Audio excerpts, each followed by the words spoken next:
Hello, hi everyone. আজকে তোমাদের সঙ্গে শেয়ার করব ফুচকার আলু মাখা টক জলের রেসিপি।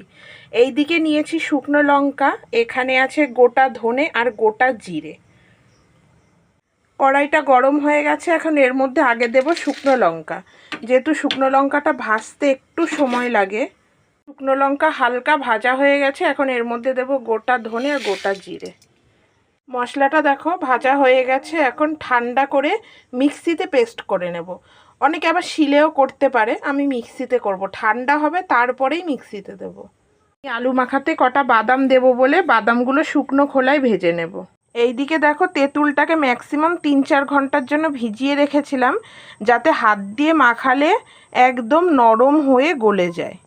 শুকনো খোলায় ভেজে রাখা মশলাটা একদম মিহি করে পেস্ট করে নিয়েছি। আগে আমি টক জলটা মাখাবো, তাই তেঁতুলটাকে ভালো করে চটকে নিতে হবে। দেখো আমার ভালো করে চটকানো হয়ে গেছে। এখন এর মধ্যে আমি দিয়ে দেবো ঠান্ডা জল। ফ্রিজের ঠান্ডা জলটাই আমি ইউজ করব, তোমরা নর্মাল জলও ইউজ করতে পারো। জল দিয়ে দিয়েছি, এখন পরিমাণ মতন আমি লবণ দিয়ে দেবো। তোমাদের কাছে যদি বিট লবণ থাকে তোমরা বিট লবণটা ইউজ করো, আমার কাছে নেই তাই আমি সাদা লবণটাই দিলাম।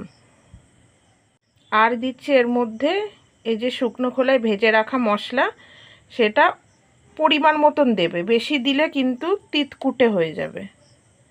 এখন এর মধ্যে দেব এই যে গন্ধরাজ লেবু। লেবুর পাতা হলেও ভালো হতো, আমার কাছে নেই তাই আমি স্কিপ করেছি। তোমাদের কাছে থাকলে তোমরা লেবুর পাতাটাও দিতে পারো। আর দিচ্ছি অল্প করে ধনে পাতা। এখন মাখাবো আলু। আলুটা ভালো করে সিদ্ধ করে রাখা হয়েছে, আর এখানে আছে লঙ্কা সিদ্ধ, আর এদিকে আছে ছোলা সিদ্ধ। এই আলুর ভেতরে দেব পরিমাণ মতন লবণ। এর মধ্যেও যদি বিট লবণ থাকে তোমরা বিট লবণ ইউজ করো। এখন এর মধ্যে দেব শুকনো খোলায় ভেজে রাখা মশলা, তোমরা তোমাদের পরিমাণ মতন দেবে। আর এদিকে যে বাদাম ভেজে রেখেছিলাম বাদামও দিয়ে দেব। আর দেবো এই যে ধনে পাতা কুচি। এখন এই ফুচকাগুলো ভেজে নেব, এগুলো কিন্তু রেডিমেড ফুচকা। কড়াইতে দেখো তেল গরম হতে বসিয়ে দিয়েছি, দেখবা কি সুন্দর ফুলবে। দেখো কি সুন্দর ফুলেছে। এক গামলা দেখো ফুচকা ভেজে নিয়েছি, দেখো কত সুন্দর ভাজা হয়েছে।